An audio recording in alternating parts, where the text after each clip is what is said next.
Greetings, fellow mushrooms. In this video, I'm going to show you what Nokko is capable of.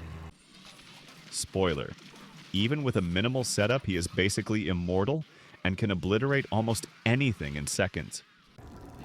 Since he's a new Warframe, let's first take a quick look at his kit of abilities. So, let's begin with Nokko's passive, as it is what makes him immortal. Simply put, his passive ability doesn't let him die as long as either his 1 or his 2 is active, and as long as he can reach either one of them in his sprawling form. If he doesn't reach his mushrooms on time, he dies. What's cool is that you're completely invincible in this form, and sometimes you can even use this tactically. So, let's now take a look at Nokko's 1 and 2. His 1 creates a mushroom that viral primes the enemies in a certain radius, while also lulling them to sleep. His 2 creates a different mushroom that emits a pulse, that gives energy to Nokko and his teammates while also buffing ability strength. As I've said previously, both mushrooms can save Nokko's life when he is in his sprawling form, so it's definitely a good idea to have at least one of these active at all times. What's funny is that both of these mushrooms let us bounce on them. Doing so also makes them pulsate more frequently, which is amazing because that forces the second mushroom to give you energy each time you step on it. So now we have Nokko's 3 that lets him become a sprawling, just as his passive does. Now, however, you are free to enter this form or become a Warframe back again.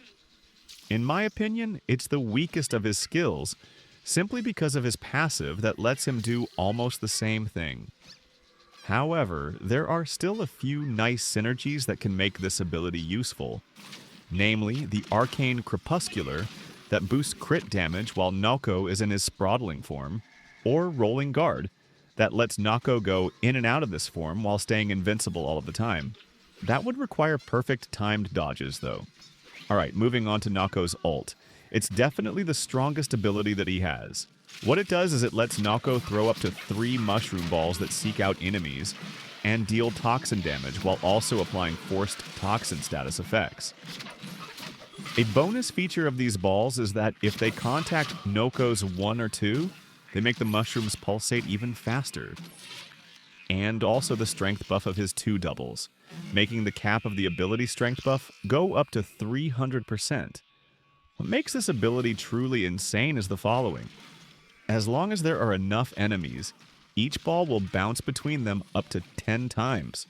After each bounce, the ball's crit chance increases by flat 25%, and the crit damage increases by flat 1.5.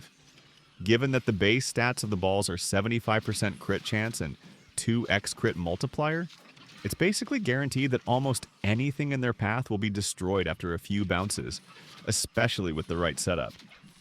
And this brings us to the part of the video where I'll show you the builds that I designed for Nokko and his signature arch gun, the Arbutsep, whatever it's supposed to be pronounced. So I've got 2 interesting builds with the main difference between them being the Helminth ability and the playstyle itself.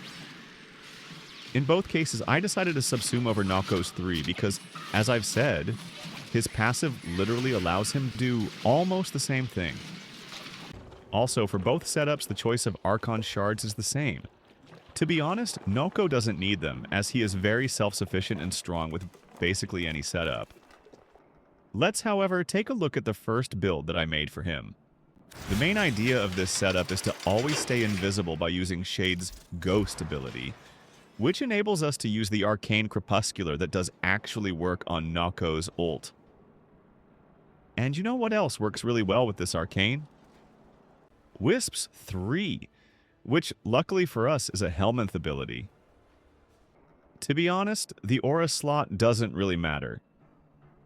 One of the best choices would probably be Corrosive Projection, but I decided to go with Worthy Camaraderie because it allows the Breach Surge Sparks as well as the ult balls to occasionally have more crit chance.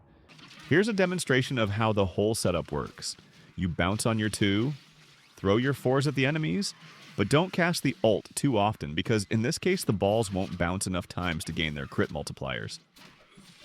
You also occasionally need to place the ones around you so that the enemies that get too close would fall asleep and also get some viral procs. Finally, you need to sometimes cast Breach Surge just to leave the enemies no chance of survival. A loop like this can carry you out through basically any mission of any level in the game, except for arbitrations, and maybe high-level Corpus or Orokin missions, as those are filled with enemies that are immune to ability damage. One important thing about this setup is that, obviously, you're not going to use any weapons in order to keep the invisibility that Shade gives you, so the weapons don't matter at all. You may use no weapons whatsoever, or just equip anything that passively buffs the Warframe. For example, these weapon mods, and of course Okina Incarnon. The second setup solves the problem of dealing with enemies that are immune to Warframe abilities. With it, you will stay visible, but just as with the first setup, you're still going to cast all of your abilities in a loop like crazy. However, this time you're also going to shoot the enemies with Nokko's signature archgun. A fun feature of Arbutza is that when you shoot at Nokko's 1 and 2, the mushrooms are buffed just as when they are contacted with the balls from his ult. This allows the second mushroom to give a doubled strength buff at all times, which is insanely powerful. Now here's a demonstration of this whole setup. As you can see, it's slightly more risky because you stay visible, however. That's not too big of a problem, as long as you have shield gating mods and rolling guard. More than that, even if all of that didn't save you, the passive definitely will. And there we have it. An invincible Warframe that is capable of deleting any enemy in the game with ease. Finally, to demonstrate just how powerful Noco really is, I will try destroying these level 215 heavy gunners with no mods or side buffs whatsoever.